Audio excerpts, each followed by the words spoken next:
sa kanyang pananampalataya sa Panginoon, dumating po ang punto na natakot din si Joshua. So, the word of the Lord came to him in Joshua chapter 1 verse 9, assuring him that God is going to help them and deliver them and give them success and give them victory over the challenges that they will be encountering and over and against the enemies of Israel. Secondly, si David. Kilala natin si David, another very popular Bible character, Bible hero in the scriptures. Ang dami din po ni David na experiences ng takot sa kanyang buhay. Simula nung shepherd pa lang siya, and then nung naging soldier siya ng Israel, and then later on, especially nung naging hari na po siya ng nasyon ng Israel, ang dami pong mga instances na naka-encounter si David ng fear sa kanyang buhay. Despite the fact that he had a very strong faith and dynamic relationship with God, pero nagkaroon po siya ng takot. Kaya sa Psalm 23 verse 4, sinulat niya po, Yea, though I walk through the valley of the shadow of death, I will fear no evil, for thou art with me. And then later on, the people of Israel, especially after they were conquered, they were attacked and conquered by the Babylonians, their temple was destroyed, and the walls of Jerusalem were in ruins. And many of them were brought to Babylon, the modern day Iraq, as exile. Yung mga mayayaman, yung mga well-educated, yung mga healthy, no? Kasama sila ni Daniel, Shadrach, Meshach, and Abednego. Yung po ang part ng grupo, dinala po sa Babylon. While they're in exile in Babylon, kahit medyo okay ang kalagayan nila doon, but they were very desperate, and meron po silang pangamba sa mga puso nila, what will happen to us now? Now that we were taken away from our homeland, from our beloved Jerusalem, and brought into this foreign land. At pati yung mga naiwan, yung mga rejected, kasi hindi po sila nakasama, hindi po sila dinala, maybe less educated sila, or maybe mga mahihirap silang mga tao. They were left behind in Jerusalem. So nagkaroon po sila ng pangamba, nagkaroon po sila ng takot. Paano na lang ang mangyari ano na lang ang mangyari sa atin ito, dahil ganito po ang kalagayan natin. So, fear is a common experience. Noon at hanggang ngayon, patuloy ang mga tao na nagkakaroon ng encounter and experience with fear. Sa ngayon, ang pinaka-common na fear na nandiyan sa puso ng karamihan, kung hindi man kalahatan, is the fear of COVID-19 infection. Yan po ang present, yan po ang current na nagbibigay takot sa puso ng marami, if not lahat ng mga tao. Kasi napakahirap po pag ma-infect ng virus na ito. At sabi po nila, lately mayroon pong news, ang sabi po nila na nag-mutate ang virus na ito at mayroon pong bagong strain. At mas nakakahawa ang bagong strain at mas deadly daw compared doon po sa COVID-19. So there are many things na nagbibigay takot sa mga puso natin.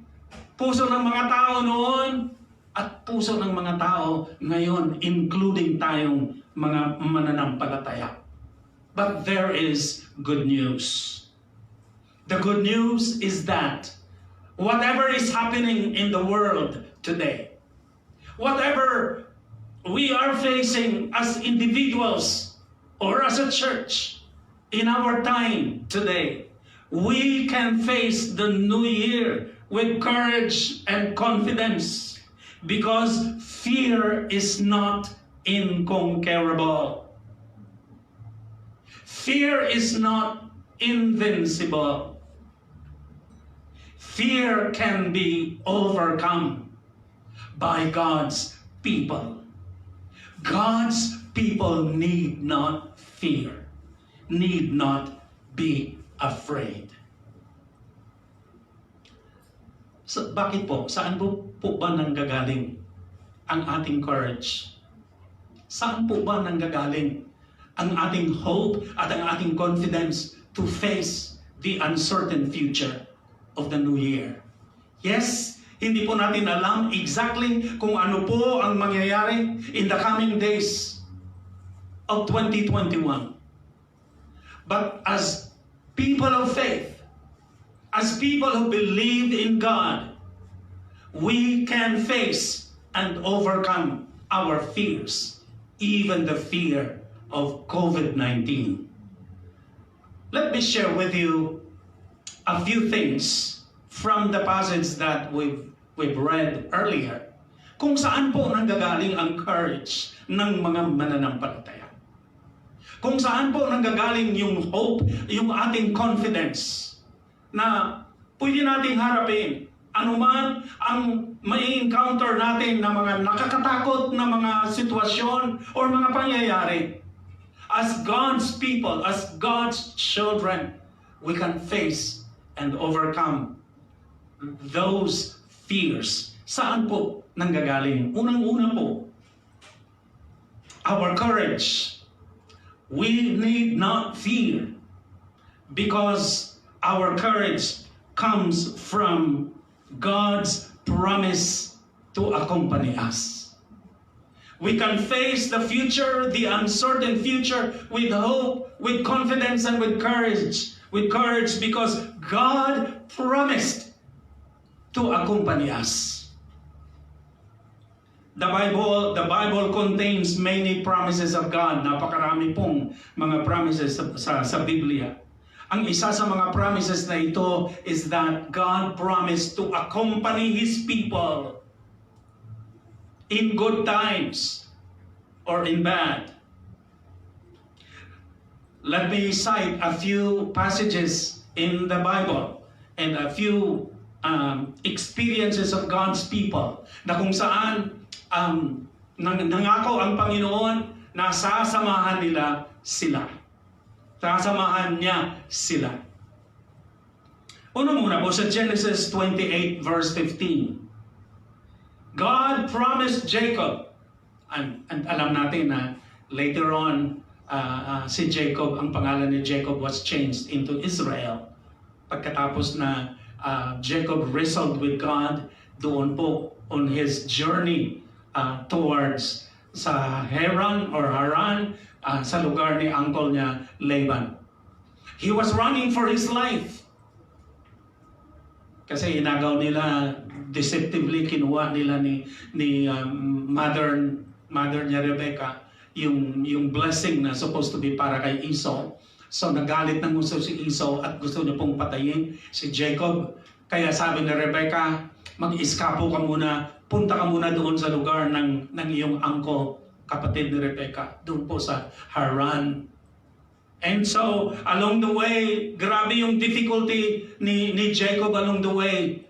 It took him several days bago po narating ang lugar ni uncle niya Laban. And on his way, he encountered God. And in that encounter, God promised Jacob, I am with you and will watch over you. Kasama mo ako or sasamahan kita at babantayan kita on your way hanggat makabalik ka into the land of your fathers.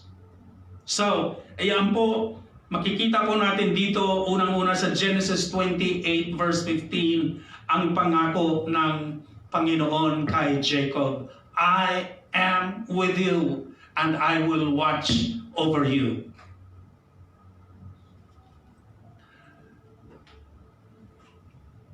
God did not promise,